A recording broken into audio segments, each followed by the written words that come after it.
নমস্কার বন্ধুরা, আজ আমি আবার আপনাদের কাছে একটি নতুন গল্প নিয়ে এসেছি।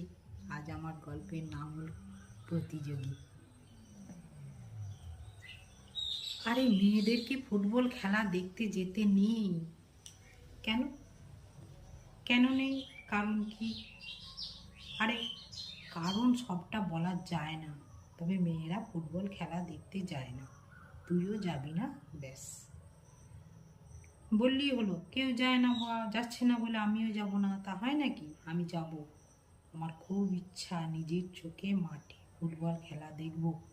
একবারই তো যাব মা, কিভাবে গোল করে, হেড মারে, দেখতে আমার খুব ইচ্ছা করে।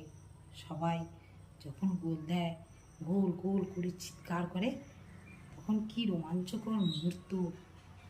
তার মা বলল, ঠিক আছে, খেলা তো সেই বিকেলবেলা, তখন দেখা যাবে খন।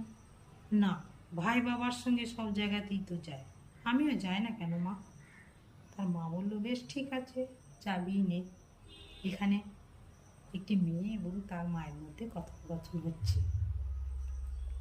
মেয়েটি এখন প্রায় 40-এর কাছাকাছি বয়স। সে তার ছোটোবেলাকার ঘটনাটা বলছে।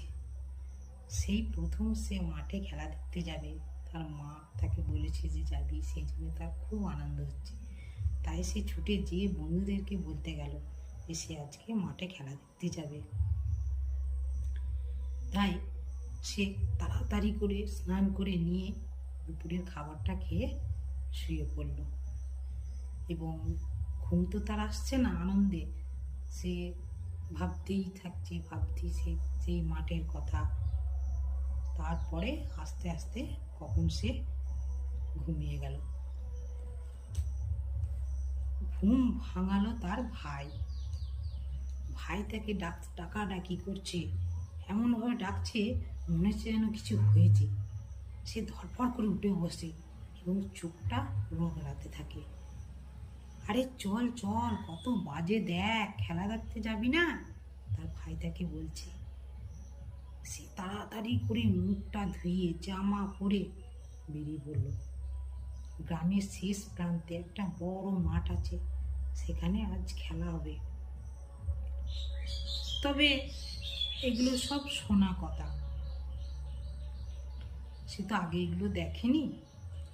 আর এখানে অনেক মানুষ আসে, তারপরে দুটো প্রতিযোগীর মধ্যে খেলা হয় এবং পাশের গ্রাম থেকে প্রচুর মানুষ আছে। আর যারা জেতে তাদেরকে প্রাইজ দেওয়া হয়, সব অনেক কিছু হয়।